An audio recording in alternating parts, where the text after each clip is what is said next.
Good afternoon, everyone, and welcome to a live webinar here through Zoom. We are also streaming live on Facebook today from the Zoom meeting.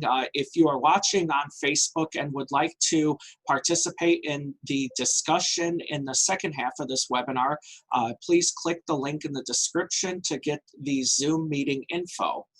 We have a very special speaker with us today, Gina Covarubias, owner of Deliberate Doing. Gina, I'm yielding the floor to you and to your presentation of Overcoming Perfectionism. Great, thank you, Ryan. I'm so happy to be here today with you and everybody else. Thank you for having me. I love this topic. This applies to many people, and I used to be a perfectionist myself, so I'm speaking from experience, and I'm also speaking as a recovering perfectionist. My name is Gina Covarubias. I am a life coach. My business is called Deliberate Doing, and I narrowly target the STEM community, engineers and other technical professionals who wish to evaluate their careers in the context of their lives. In a nutshell, that's what I do. On a larger scale, as a life coach, what I do is I introduce people to themselves. I help them understand what they're thinking. I help them understand why they do the things they do, and I help them to change so that they could have a better life. So what I'm going to do is blow up the slides so we take up the whole screen. There we go. And if anybody would want to get a hold of me in the future, you can always send me a message. My email is here on the title slide, gina@deliberatedoing.com.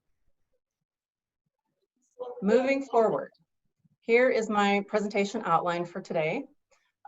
Section 1, I would like to give an introduction to life coaching and give a little bit of history so people understand what it is. There's a lot of misinformation about life coaching. Number 2, I have a couple of key talking points today. The first one there in section 2 is, what is perfectionism? What can it look like? A lot of people might be surprised about the different ways it could show up in their lives. Section 3 is about the high price that we pay as perfectionists, mostly without even knowing that we pay a price. And section 4, where does it come from? If you understand why perfectionism persists in your life, then you can start to change it. And last, I will wrap up with a conclusion and some helpful quotes for the audience. And that will be my presentation for today. So having said that, let's get started on the introduction. What is life coaching? Bullet number 1. It was invented to help people manage their emotional lives. As you could see with bullet number 1, we in our society are typically not taught how to process our emotions or feelings. I use them interchangeably. An emotion is a feeling. We're typically not taught how to process those in our society, and we're not taught the purpose of our emotions and our feelings. So life coaching really tackles that with people. As you could see with the next bullet, it enables people to have emotional maturity. It allows them to be emotional adults instead of emotional children. And one of the biggest questions, the biggest problems that life coaching can solve for a person is right there in quotes. How can I be present with what is?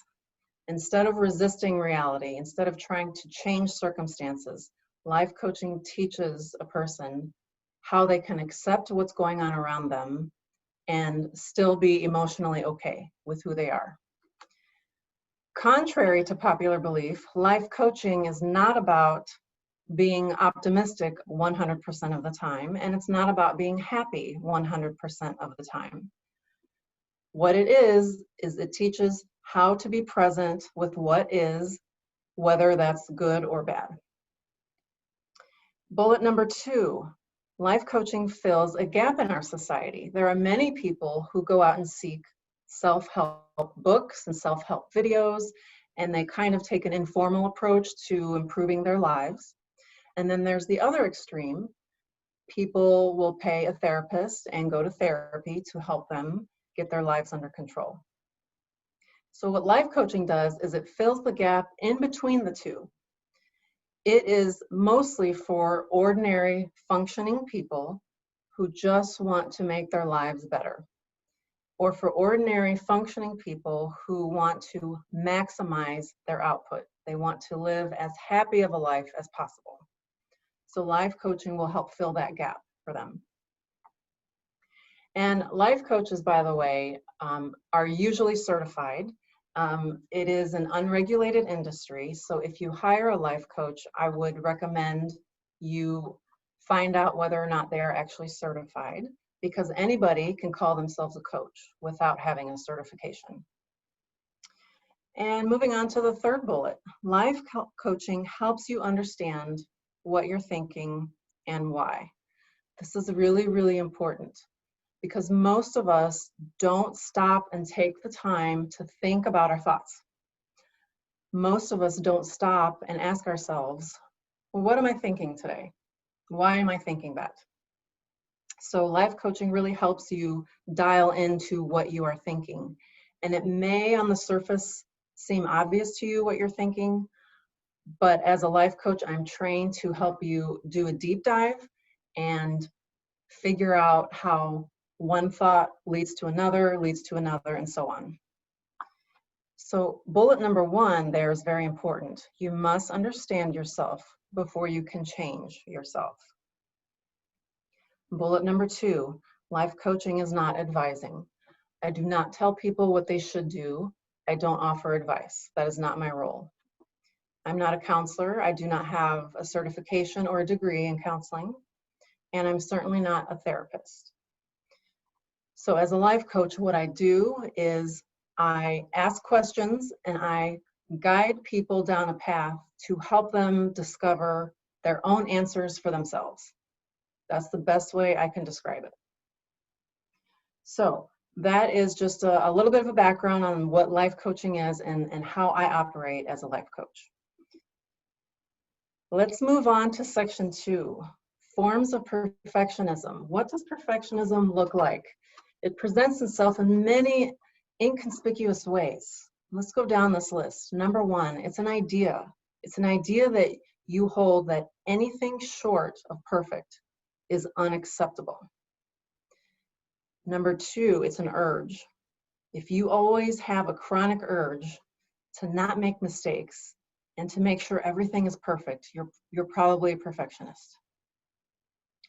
Number three, perfectionism is anxiety about other people's opinions about you. If you are a person who is mostly or constantly worried about what are they going to think about me? What if this isn't right? What if I made a mistake?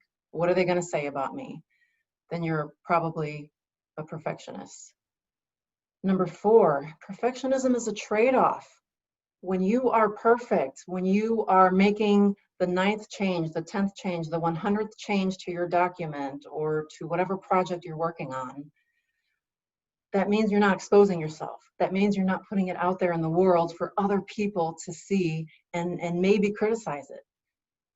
So it's less risky for you to be perfect, to hold on to what you're doing so that you don't have to release it to the rest of the world. Because releasing it means you're taking a risk. So it is a trade-off. Number five, perfectionism can act like a shield that seems to protect you from fear.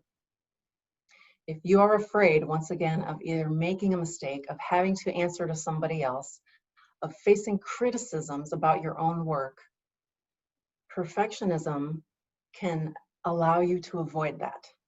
So it's almost like a mask or a shield that you can hide behind. Number six, external validation from others. This one is really important because in our society, we are typically taught as we're growing up that we need external validation from all the people around us. We're taught to please our parents, our teachers, our professors, our bosses, the people that interview us for jobs. Even as a business owner, we think we have to please all of our clients. So we have this idea in our minds that we have to please the external world out there, and that drives us to want to be perfect all the time.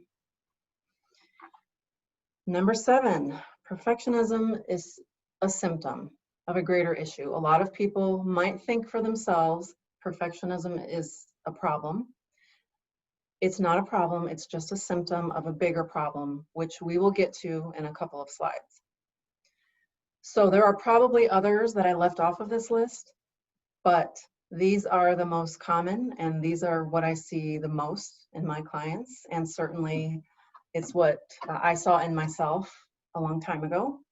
So it's very important to understand what perfectionism could look like. And as I said before, it shows up in many different ways. So moving on to the next slide. I have a couple of examples here. On the left, I have examples of perfectionistic beliefs that some of us may have. And on the right, I have a counterpart to that perfectionistic belief. So on the left, in blue, we have an example of a belief that probably causes people a lot of anxiety. And that belief is, people have to like me, people have to respect me. And that causes anxiety. It puts pressure on us because we want to portray this image that we are perfect or close to it. And I would like to argue that and instead offer that on the right, if you were secure in yourself and if you had a high level of self-confidence, then your belief, instead of other people must like me, other people must respect me, your belief would be I like me and I respect me. The second example is an example of an urge. Some of us may tell ourselves, I know what I'm doing. I've been doing this for 50 years. I've done this process 1,000 times. I should not make mistakes, and I should not mess up, and I should not submit incorrect work. That's simply an urge to be mistake-free. And I would offer, if you look at number 2 on the right, that you tell yourself, I'm only human. I know how to own my mistakes. It's okay if I make a mistake. We're humans, and humans are all flawed. And it's okay if you make a mistake. So again, on the left, it's a very insecure, perfectionistic belief you may have about yourself. And the third one in green, this is an example of wanting external validation from other people. When you tell yourself, this might not be good enough, I better go back and recheck it. I better modify it again. I better change something again. I better reread it once again, even though you've done it 10 times or more. I would offer on the right, if you really had self-confidence in you and you had high self-worth, you would actually believe if it's good enough for my standards, then it's good enough. So again, these are just a couple of examples, and we can go on about all kinds of other examples in our lives.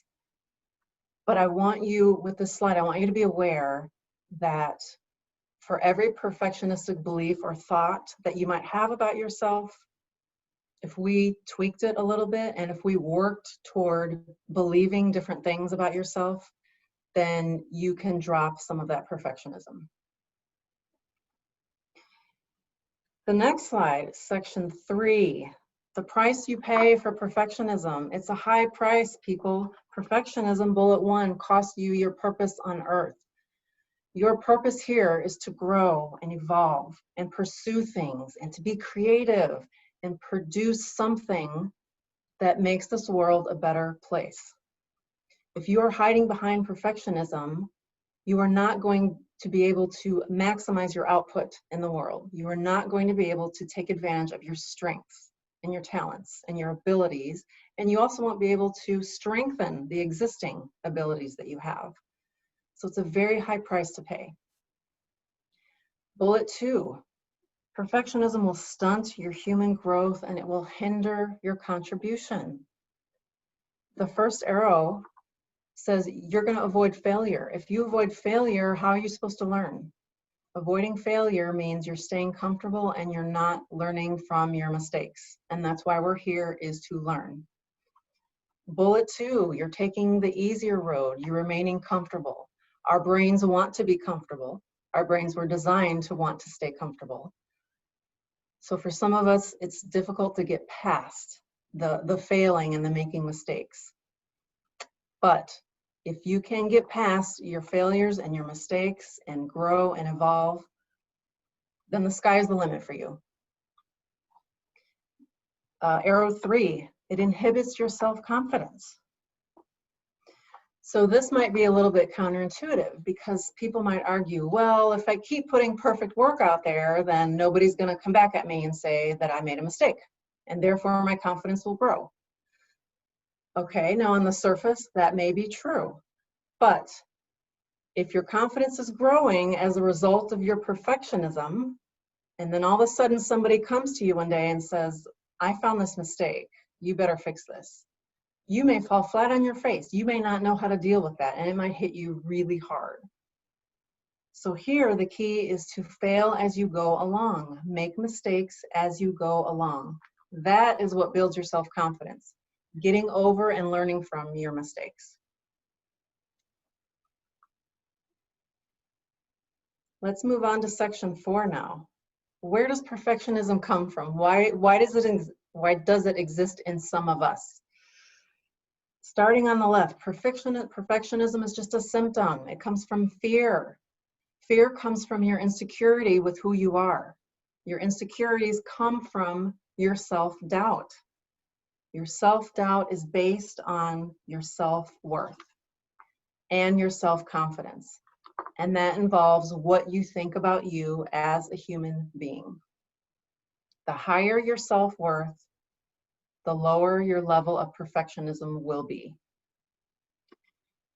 And the other point I want to make about this slide is how perfectionism comes from the bigger problem of your self-worth, which is what you think about you. And we're going to talk about that in the next slide. So perfectionism itself is not the problem, it's just a symptom.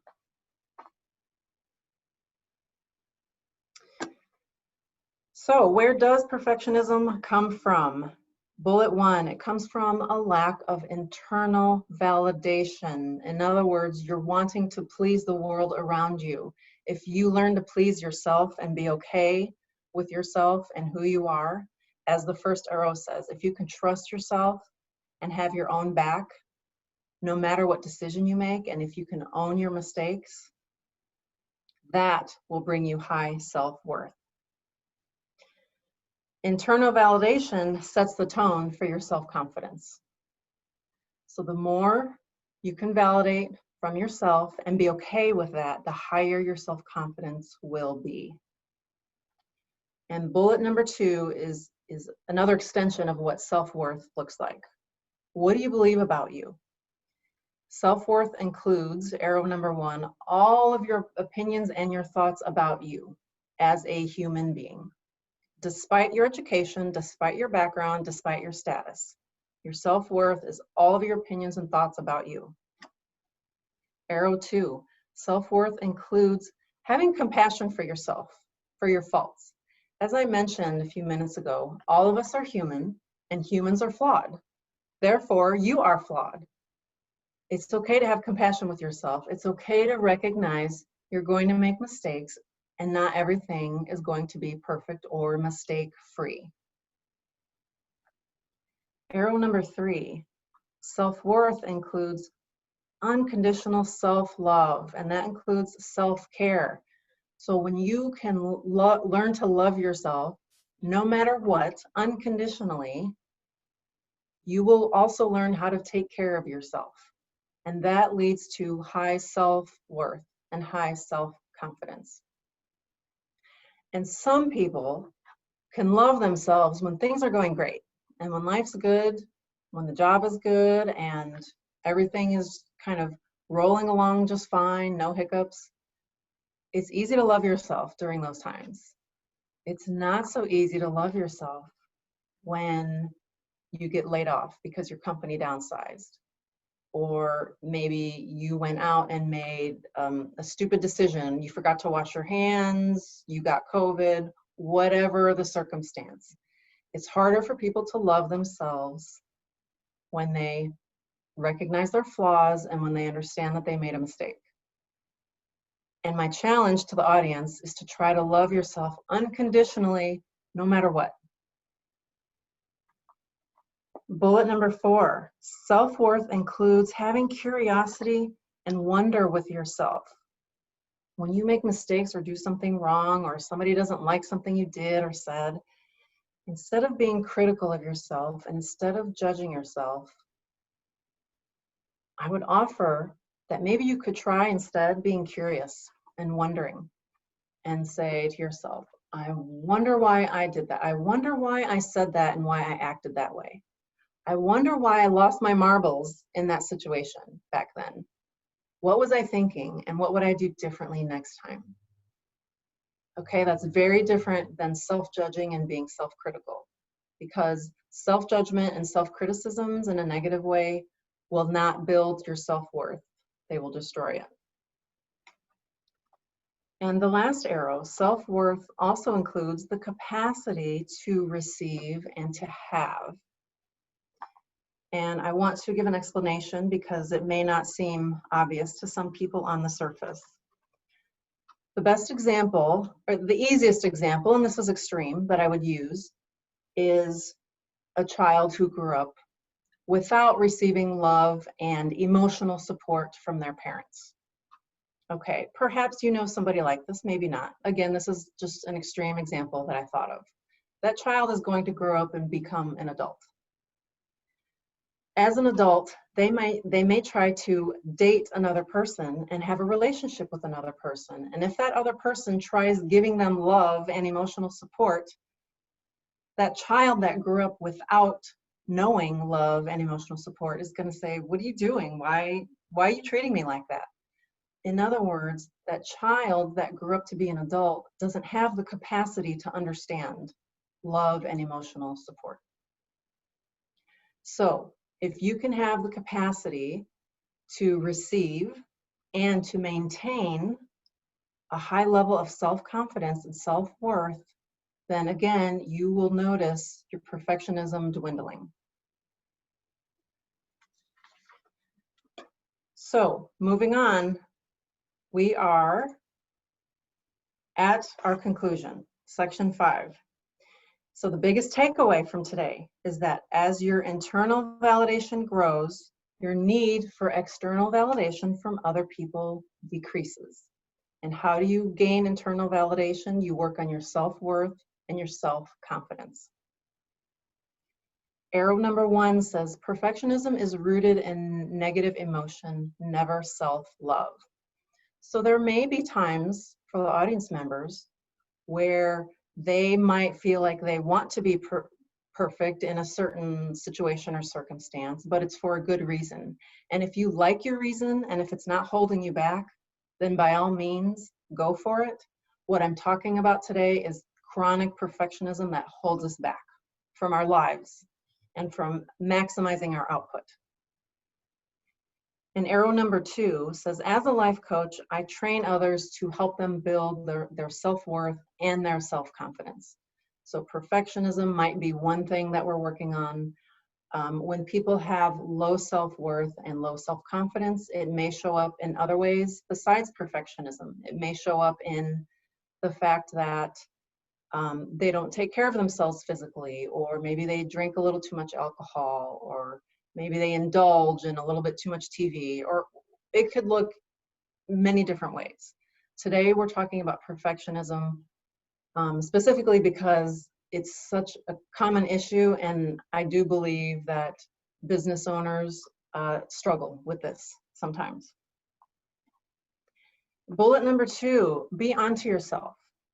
Number 1 says, if you suspect perfectionism, then it's probably there.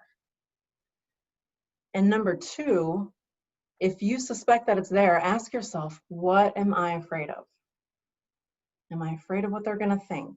Am I afraid of losing money? Am I afraid of losing a client? What am I really afraid of here? And then number 3, ask yourself, so what? So what if you lose a number of clients? So what if you didn't get that contract? So what if somebody criticizes you on social media? And as a business owner, you might be thinking to yourself, well, I don't want to lose clients. I can't afford to lose clients. I have to be perfect, or I have to try to be perfect because I need to keep my base, my business base going. And what I want to say to those of you, if that's what you're thinking, is that if your client expects you to be perfect, then they're probably not your client.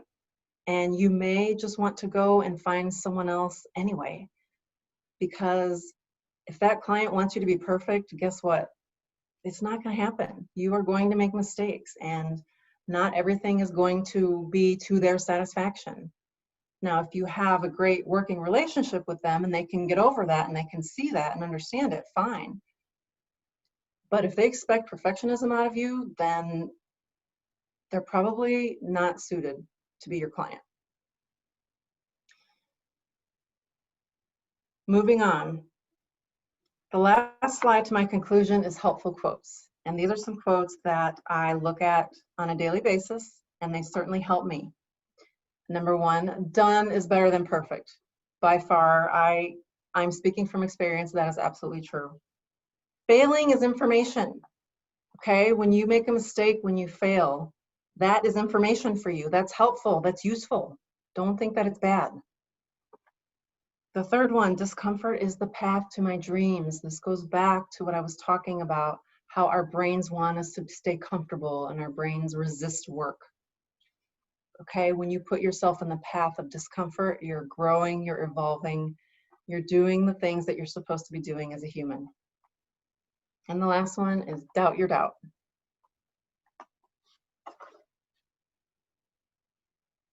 I would like to finish up by putting my contact information on the last slide. If you would like help with any self-improvement topics, you can always send me a note there at my email address, gina@deliberatedoing.com, anytime. I'm always open to giving free coaching to anybody who wants it, because I think it's fair that they understand me and my coaching style so they could decide if they would like to pursue further coaching. And the second thing there, I have some COVID videos. I have a career blog on my website, which is right there for you, deliberatedoing.com. And I will be posting another COVID video next week. And the topic for that one, it's a very hot topic right now. It may not apply to entrepreneurs, but it may apply to somebody that you know. I'm going to be making a video about your mindset around losing a job and looking for a job during COVID times. I have 2 other videos right now that are posted that I've gotten some wonderful feedback about. One of them is about being a remote parent, having very little children at home who want your attention all the time when you're trying to work. There's a lot of guilt that parents are feeling around that topic. I made a video for them. And I also made a video for some students. This was back in April. And it was basically to help them with their mindset around staying indoors, not being able to go out, and then getting ready for finals. So if you know somebody that might benefit from those, then by all means, please refer them. But this is my contact information. And the very last quote that I like to leave people with here is on the bottom: deliberate thinking is deliberate doing. And my whole purpose as a life coach is to teach people how to think deliberately. And with that, I will end my presentation, and I will stop sharing my screen in case we have any Q&A.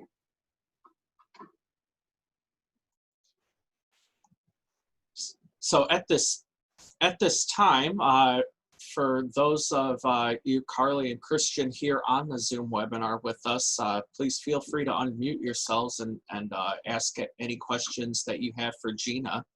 And if you are watching live with us here on Facebook, we encourage you to put your questions for Gina here in the comments, and we'll be checking those over the next few moments and asking Gina those questions for her to answer for you. So with that, we'll start here on Zoom. Christian and Carly, do you guys have any questions for Gina? Hello, Ryan. Hello, Gina. Nice to see you again. Hi. Question I have for you is, how does perfectionism and procrastination connect with each other? I'm asking for a friend. Is there a way to overcome procrastination by eliminating the mindset of perfectionism? They are both symptoms of the same problem, as you know that now based on what you just saw in my presentation. So procrastination is another way that people will hide behind the fact that maybe their self-worth and their self-confidence isn't all the way sky high. Maybe it's a little bit lower. So procrastination is just another way that shows itself. Now, is procrastination related to perfectionism? Only in the sense that they're both symptoms of the same problem, if that makes sense. And the other thing I would like to offer is there may be people who would like to ask something that's a little bit more personal, and they don't want to ask here in front of an audience. And in that case, by all means, please send me a note. Just send me an email, and I'd be happy to have that dialogue.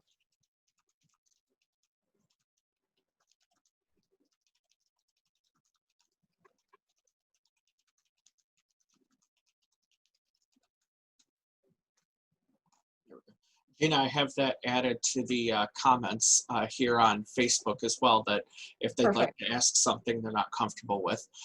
If you are still watching with us here on Facebook, we're still taking your questions live here for Gina here on Zoom. So let's see, we still don't have any questions coming in yet.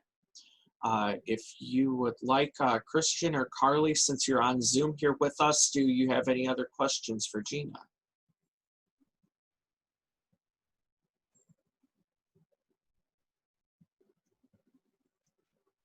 I think you answered everything. Well, as I said, I'm a recovering perfectionist, and I'm learning that it's okay to submit work that is less than ideal, that is less than perfect. Because again, I do believe that done is better than perfect. Because sometimes perfect will never get you there, and people don't realize it on the surface, but it's just a way to delay. So, Christian, it looks like he has a question for you. Yeah, Gina, you offer complimentary consultations, and does it go beyond that, where you can be hired as a personal life coach? And what does that involve, and what kind of investment can we expect? Yes, thank you for asking. I offer free coaching up front. So a session typically lasts an hour, 60 minutes. And at that time, the person will have a very good understanding of how I operate and whether or not we gel together. And in most cases we do, but not always, not everybody is our client, right? My individual coaching package, so I also do group speaking, my individual coaching package lasts for 10 sessions. And so that's 10 hours on the phone. And that includes follow-up notes after every session. The investment is $2,900 for the whole package. And then after that, if there are additional questions, follow-ups, if they want to buy additional packages at a lower rate, then that is an option as well. And I'm also available, just like I'm doing right now, for group speaking, group workshops, for organizations or meetups. So if somebody needs a speaker, then I'm happy to talk about that. Awesome, thank you, Gina. It does not appear that we have any questions from social media, so Unless Christian or Carly have any additional questions, I think we will be concluding the webinar here shortly. Any last minute questions from Carly or Christian? Okay. Gina, any closing comments that you'd like to leave our viewers with here today? Sure. What I would like to challenge the viewers to do is to let me know your biggest takeaway from this presentation. Send me an email, let me know that you saw this presentation, and tell me what your biggest takeaway was, because everybody's in a different spot, everyone has different things going on in their lives. So I'm interested to hear what it was that you remember the most about what I talked about. Awesome. Well, Gina, thank you so much for being our speaker today. And Thank you for having me. you're very welcome. It was a fantastic topic that you were able to share with us today. And I'd also like to thank everyone, Christian and Carly, for attending here with us on Zoom, and also to all of our viewers out on Facebook who were able to watch with us today. So this concludes today's webinar. Don't forget to follow us here on Facebook, facebook.com/openindiana. And if you want to learn more about Gina and how she can help you, visit deliberatedoing.com. Is that the correct email, Gina? That is correct. Deliberatedoing.com is my website. Yes, thank you. Awesome. Well, thank you, everyone. Have a wonderful afternoon. Thank you, You Gina. too. Thank you. Bye-bye.